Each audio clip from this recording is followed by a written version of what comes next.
채생이 아버지에게 잘 다녀왔냐는 인사를 하자 아버지는 산소가 어떻더냐 급히 묻고 또 정성스레 재개하고 제사를 지냈는지 물었다. 채상이 자세히 대답하자 아버지는 즉시 글 공부를 하라고 분부했다. 채생은 비록 입으로는 소리내어 글을 읽었지만 마음은 완전히 김노인의 집에 가 있었다. 하루는 아버지가 채생에게 안채에서 자라고 분부했다. 채생이 밤에 아내의 방으로 들어가니 부서진 창과 뚫어진 처마 틈으로 찬바람이 뼈를 뚫고 들어왔고 보들자리와 선비 이불에는 벼룩이 들끓었다. 아내는 나무 비녀에 댕강한 치마를 입고 떼낀 얼굴이 비쩍 말라 뾰족해졌다. 아내가 일어나 채생을 맞이했으나 채생은 좋은 마음이 전혀 없어 아내와 말 한마디 나누지 않았다.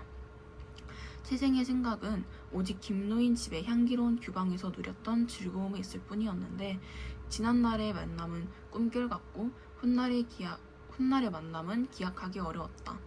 그리하여 채생은 원진의 시 한 구절을 속으로 읊조렸다. 넓은 바다 건너보니 강물이 하찮아 배고 무산을 보고 나니 다른 구름은 구름이 아니네. 채생은 이 시가 바로 자기 신세와 똑같다고 생각하고 짧은 한숨과 긴 탄식 속에서 몸을 뒤척이며 잠을 이루지 못했다. 새벽종이 울릴 때가 되어서야 겨우 눈을 붙여 해가 중천에 오르도록 깨어나지 않았다. 아내는 새벽에 먼저 일어나 생각했다. 서방님이 평소에는 나와 금슬이 좋아서 늘 다정하게 대해주었는데 성묘 다녀온 뒤로 문득 냉담하게 대하는구나.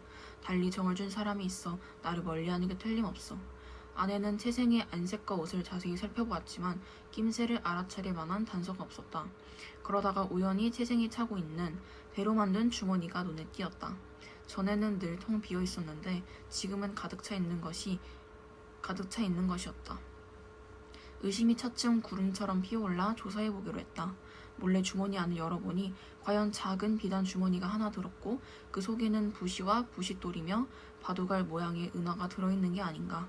아내는 몹시 화가 나서 주머니 안에 든 물건을 자리 위에 벌려놓고 채생이 잠에서 깨어나 스스로 부끄러워하기를 기다렸다.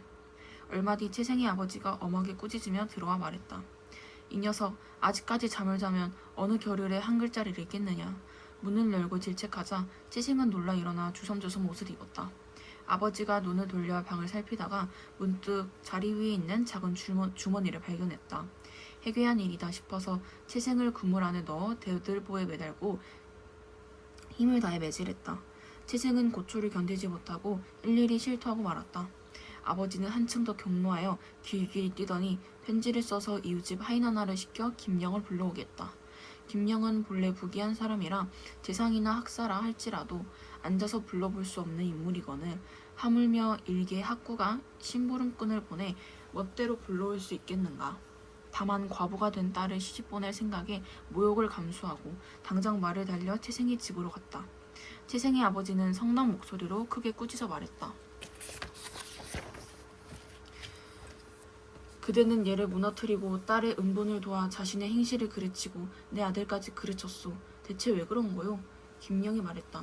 사위를 고르는 수레가 공교롭게도 대개 아는님을 만났으니 비차간의 불행을 이루다 말할 수 없소이다. 하지만 지금은 물이 흐르고 구름이 사라지듯 두 집안이 평안하니 서로 간섭하지 않고 살면 그만이지. 남의 흠을 소리 높여 드러낼 것이 없지 않겠소이까? 채생의 아버지는 딱히 대꾸할 말이 없었다. 김영은 즉시 떠나며 말했다. 앞으로는 아무 상관없이 부디 서로 곤란하게 하지 말고 사십시다. 중략 부분 줄거리. 김영은 채생 집안이 공경에 처할 때마다 적절하게 도움을 주어 채생 아버지의 환심을 얻음으로써 자신의 딸이 채생 집안의 며느리가 되게 한다. 이후 커다란 새집을 지어 채생 부부를 살게 하고 채생의 부모를 모셔오게 하자 채생의 어머니는 새집에서 지내고자 하나 아버지는 새집에서 살기를 거부한다. 당신 혼자 가시오. 나는 이 작은 집을 지킬 테니. 그러자 어머니는 좋은 날을 택해 이사했다. 아버지가 때때로 가보면 수십 명의 하인들이 대문 앞에 나와 맞이하며 절하고 좌우에서 애워싸고 곧장 별당으로 모셔 들어갔다. 별당은 바로 아버지가 간혹 와서 머물 수 있게 하려고 만든 곳이었다. 별당에 들어가면 서가에는 책이 가득하고 섬돌에는 화초가 우거졌으며 심부름하는 하인들이 앞에 그득해서 물 흐르듯 분부에 응했다. 들어가 아내를 만나니 아내의 처소도 별당과 마찬가지였다.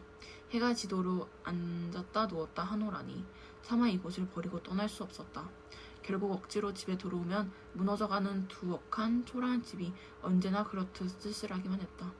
문득 이런 생각이 들었다. 내 여생이 얼마나 남았나? 손가락 한 번 튕길 만큼 짧은 시간에 불과하거늘. 내가 이리 고생을 자초하며 살아 무엇할꼬. 급히 채생을 불러 말했다. 나 홀로 빈집에 살며 내게 아침 저녁으로 밥을 나르게 하는 게 도리어 폐가 되는구나. 또 가족이 따로 사는 것도 늙음하게 어려운 노릇이다. 나도 새 집에서 단란하게 함께 지내고 싶은데 네 생각은 어떠냐? 채생이 매우 기뻐하며 좋다고 했다. 아버지가 그날로 옮겨가니 모친도 다른 말이 없이 기쁨이 100배나 컸다. 김영은 서울 근교의 비옥한 땅 1,000묘를 채생에게 주었다. 채생은 집안 살림 걱정이 사라지자 오로지 과거 공부에만 힘썼다. 얼마 뒤 과거에 급제하여 세상의 공명을 떨치고 마침내 벼슬이 판서에 이르렀으며 금상주기 초에 기사가 신하로서 임금의 두터운 은혜를 입었다. 천상에서 지은 죄로 지상으로 내려온 진옥은 남선우의 친입으로 가족과 헤어지고 화산도사의 가르침을 받은 뒤 장은 급제한다. 이후 진옥은 공조와의 결혼을 거부하며 천정배필인 유소저와 홀인하고 남선우가 재침입하자 출전하여 대승을 거둔다. 귀국하던 진옥은 홀로 베레타라는 화산도사의 명을 받고 우연히 한 섬에서 아버지를 만난다. 아버지와 함께 돌아가던 길에 진옥은 용왕이 보낸 동자를 만난다. 원수가 부친을 모시고 동자를 따라 들어가니 천지 명랑하고 일월이 조용하니 또한 별건문이다. 궁궐이 장려하고 황금대자로 썼으되 수전궁이라 하였더라. 용왕이 원수를 맞아 배국상이 자정한두 가로되 과인이 일찍 대원수의 대명을 들은 지 오래이되 유연히 노수한 고로 봉영치 못하고 앉아 맞으니 심히 불안토소다. 원수가 말. 나는 인간 미천한 사람이다. 대왕이 이렇듯 관대하시니 불승송황하여이다. 왕이 불감함을 칭사하고 주가를 내와 시녀로 하여금 청아주를 옥배에 가득 부어 권하니 원수가 사양치 아니고 취토록 먹은 후 서로 담아하더니 한 신하가 나와 줄 왈. 동국 대병이 벌써 지경을 범하였사오니 대왕은 급히 막으소서 하거늘 용왕이 원수더러 왈. 과인이 원수께 청할 말씀이 있사오니 한번 수고를 아끼지 말으소서. 원수가 말. 무슨 말씀인지 알고자 하나이다. 왕왈. 동국왕이 강포를 믿고 대군을 몰아 과인을 치되 과인이 그 강약을 당하지 못함에 장차 위태하기로 당돌이 원수를 청하였사오니 그 강병을 막아주시면 은혜 난망일까 하나이다. 원수왈. 복은 진세한 사라. 비록 조그만 재용이 있으나 수부 조화 무궁한 용왕을 어찌 당하리요. 용왕왈. 원컨대 원수는 한 번 수고를 아끼지 말으소서. 원수왈. 사세 여차하니 어찌 사양하리 있고 대왕은 무르하소서.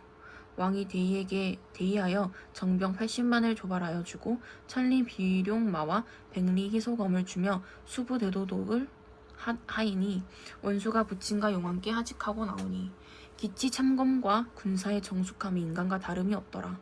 각설 원수가 거느리고 바다를 건너던 장졸이 이래야 대풍에 원수의 탐배 표풍하여 간 곳이 없는지라. 군중이 황황하여 제장 군졸이 두루 찾으되 종적을 모르는지라. 할일 없어 장졸 등이 쥐야배도하여 황성에 득달하여 선작께 이 사연을 주달아오니 상이 들으시고 대경 차탄하시고 다른 제장 군졸은 무사 귀국함을 기꺼하시나 원수의 표풍함을 슬퍼하시고 괴히 여기시더라. 차시 유승상이 이 말을 듣고 대경 실식하여 부인과 소저와 주야 근심하며 천행으로 살아 돌아옴을 축수하더라. 선시의 우양공주가 김진옥이 파혼함에 형성군의 며느리 되었으니 김진옥의 부마됨을 지극히 피함을 시기하여 항상 모해할 뜻을 극히 틈을 엿보더니 원수의 표풍하여 사생을 모름을 듣고 대의하여 이에 전승상과 부마 전년성과 좌승상 이선영과 정부 상서 정동환 등으로 더불어 밀밀히 계교를 베풀어 천작께 주하되 갑자년 난중에 김시광이 남선으로 더불어 대응하다가 뜻을 이루지 못하오니 도망하여 월국에 들어가 대국을 도모코자 하오니 이는 반역지신이요.